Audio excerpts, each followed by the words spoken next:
Hello, welcome to Lemon Studios, where we talk anything and everything in entertainment. I'm, of course, Lemon himself, Zeke Lemon, and this is Crash. Every time I introduce him, he gets so mad. Like he wants this. I'm telling y'all, he wants it. But then every time I do it, then he goes, when I introduce him, it's like he wants to be on camera, but he doesn't want to be known. We're going to talk about Rings of Power episodes 1 and 2. First of all, if you hear the rain, that's what that is. If you're wondering, like, what is this static sound? I do apologize. It is raining in my area. And it's not going to die out anytime soon. So I do apologize for that if you can hear the rain. Or, you know, if that's your thing that makes you very soothing, it is for me. I'm telling you, as soon as I turn this off, I'm opening up all the windows and turning off the AC, and it's going to just be a nice sound. But enough of that. Let's talk about Rings of Power. First of all, if this video is coming out super late, just to give a little behind the curtain, if you decide to watch this like 2 weeks later, this is coming out much later than initial. I usually post it basically as soon as it's over and after I watch both. I did post my immediate reactions for each episode on TikTok, and you can follow me there at Lemon Studios. And basically, this is how it was. To me, episode 1 was an episode 1, but it was borderline a bore. After 45 minutes of the hour and 5 minutes, I was very clocked out, and I wasn't really clicking with anything. Nothing was very engaging, and I also just have the problem, and this is just me as a viewer. When it comes to prequels, I have now learned to not hate them. I used to hate prequels, absolutely despise them. Like, what's the point? We already know who lives and who dies. But due to recent circumstances, there have been multiple occasions where a prequel is not necessarily bad. Monsters University from Pixar is one of them. Most recently, the House of the Dragon. I mean, it's on the verge of being one of the best shows of 2022 so far. And I'm sure there's other ones that I just can't think of. Oh, Orphan First Kill that just came out on Paramount Plus. That one's actually pretty decent. The Paranormal Activity trilogy, when it goes backwards, 2 and 3, that's another good one. But yeah, there's plenty of prequels that are good. So I have now restrained from my thing of like, okay, not all prequels are bad. But with that being said, the problem with that I have is that, well, I already know she's going to make it. And, oh, crap. I wrote up notes, and this is why I was like, okay, I can actually take time because I got out pretty late. I can't remember the characters' names, but I already know the 2 elves, they're going to make it because they're in Lord of the Rings. Sauron is not going to lose because, well, he makes it. He's going to lose his humanoid self, but he's not going to lose. He's going to come back. And, like, just so on and so forth. Like, a lot of these characters, I'm just like, when, like, peril is happening, and I think the guy in episode 2 is Aragorn. And that's my boy. That's my boy. I remember him.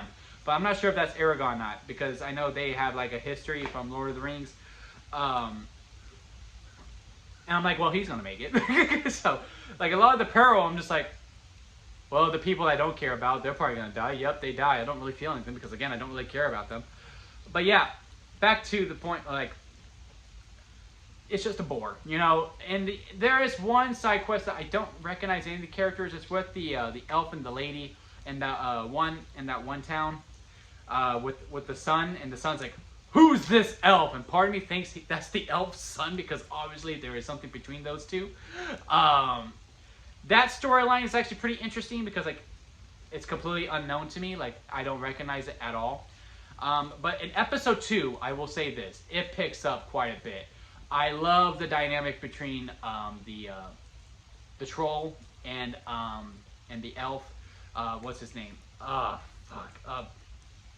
Crap! I can't remember the actor's name who plays him in Lord of the Rings. But you know their dynamic with them, with playing the game and like so understood of like you didn't even come for my wedding, dude. You only come to me when you ask for something. So yeah, no, I'm just done with you. Like that was a nice relationship, and also seeing how the wife and the kids come in, and that was pretty cool.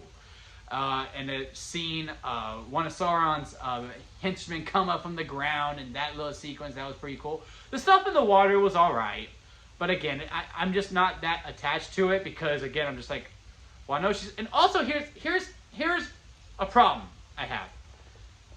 If she is so hell-bent on avenging her brother to finish out what he started, why doesn't she join the Fellowship in Lord of the Rings? Why does she stay behind? Maybe that's the arc. I'm not sure if this is going to be a 1-season thing or a 2-season thing. I mean, with that fucking budget. It might need... They're probably banking on multiple seasons. But I'm just like, it really convolutes that. Why is she joining the Fellowship at this point? Maybe the whole arc is like, you know what? I don't need the battle. Because she is so hell-bent. Like, she was about to go to the Promised Land. And then she was like, let me swim. And also, Middle Earth or not Middle Earth, there's no way she lives through that. There's no way she lives for how long she was swimming through that. I don't care what the rules are. I like how they, in the first episode, they went from map to map to know where we were at. And then episode 2, they're like, okay, we don't need it anymore. All right, we have one new location. Okay, that's it. And then that was also pretty good. But overall, I would say this. If just episode 1 came out, I probably would have fell off. I'm going to be completely honest with you. Episode 2, though, got me back in. I'm really intrigued. And now that I know exactly what time it comes out, because I thought it was coming out at 2 a.m. Like, you know, other shows like on Disney Plus and all that. But no, apparently it comes out 8 p.m. the day before. And I was like, okay. I was asleep by then because I was trying to wake up at 2 a.m. So I should have this out much sooner. My view count's probably going to hurt from it because usually I like to get this out as soon as it's out.